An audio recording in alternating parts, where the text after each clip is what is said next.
Assalamualaikum warahmatullahi wabarakatuh. Perkenalkan, nama saya Salsabila Mutiara Adanti dari kelas Psikologi 20A dengan nomor induk mahasiswa 0603520027. Di sini saya akan menjelaskan materi tentang filsafat Islam dan salah satu tokohnya yaitu Al-Ghazali. Untuk materi filsafat Islam juga sering disebut filsafat Arab dan filsafat Muslim, yang merupakan suatu kajian sistematis terhadap kehidupan, alam semesta, etika, moralitas, pengetahuan, pemikiran, dan gagasan politik yang dilakukan di dalam dunia Islam atau peradaban umat Muslim dan berhubungan dengan ajaran-ajaran Islam. Secara historis, perkembangan filsafat dalam Islam dapat dikatakan dimulai oleh pengaruh kebudayaan Helenis yang terjadi akibat bertemunya kebudayaan Timur Persia dan kebudayaan Barat Yunani. Pengaruh ini dimulai ketika Iskandar Agung Alexander the Great yang merupakan salah satu murid dari Aristoteles berhasil menduduki wilayah Persia.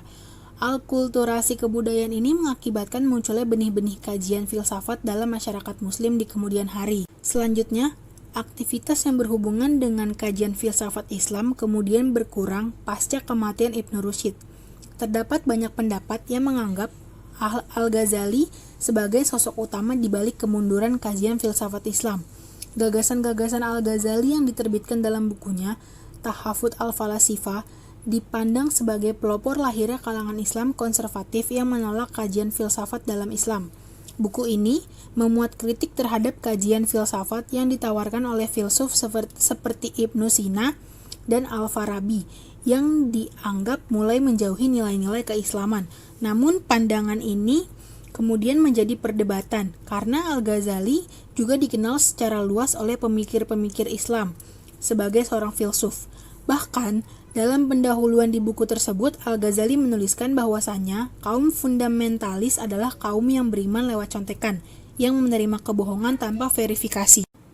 Kemudian untuk tokoh Al-Ghazali memiliki nama lengkap Abu Hamid Muhammad bin Muhammad At-Tusi Al-Ghazali, lahir di Tus, Khurasan, suatu tempat kira-kira 10 mil dari Naisabur, Persia.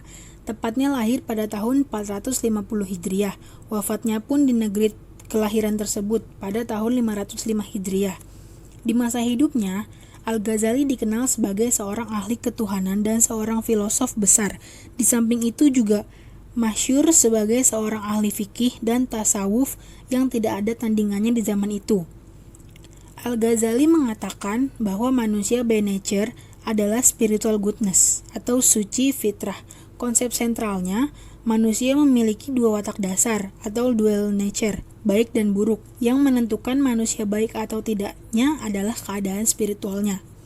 Kemudian Al-Ghazali membagi disposisi manusia atau human nature sebagai sesuatu yang suci, kosong dan murni, dalam bahasa Arab disebut fitrah. Al-Ghazali membagi penyakit manusia ke dalam dua kategori, penyakit fisik dan penyakit spiritual. Dalam pandangannya, penyakit spiritual jauh lebih berbahaya dibandingkan penyakit fisik karena menghasilkan kebodohan dan deviasi dari Tuhan, semacam penyakit kecanduan dihormati, hasrat kaya yang berlebih, hasut, iri hati, takabur, sombong, munafik, ujub, dengki, dan seterusnya. Metode terapi penyembuhan yang digunakan Al-Ghazali untuk penyakit spiritual tersebut adalah metode berlawanan atau opposite.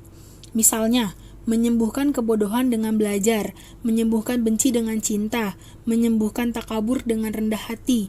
Metode penyembuhan tersebut bersifat aplikatif, dengan kontemplasi ketat terhadap diri sendiri, sebagaimana yang dilakukan Al-Ghazali ketika menghilang bertahun-tahun untuk menemukan terapi paling tepat mengatasi penyakit hatinya. Dalam studi kejiwaan, Al-Ghazali memperkenalkan pendekatan exercise of soul atau pelatihan jiwa, disiplin moral, dan penyembuhan perilaku buruk. Teorinya ini bisa dikatakan tidak meniru filosof sebelumnya. Ia memperkenalkan cara efektif baru untuk memodifikasi perilaku manusia dan memperbaiki kecacatannya. Ia merancang pendekatan ini karena mengendalikan jiwa bukan perkara mudah. Al-Ghazali juga orang pertama yang membedakan external sense atau panca indera luar dan internal sense, panca indera dalam. Panca indera luar adalah hidung, mata, telinga, lidah, dan kulit. Sedangkan panca indera dalam adalah hismusitorik atau akal sehat, common sense, tahayul atau imajinasi, tafakur atau refleksi, tazakur atau ingatan, dan hafiz atau memori.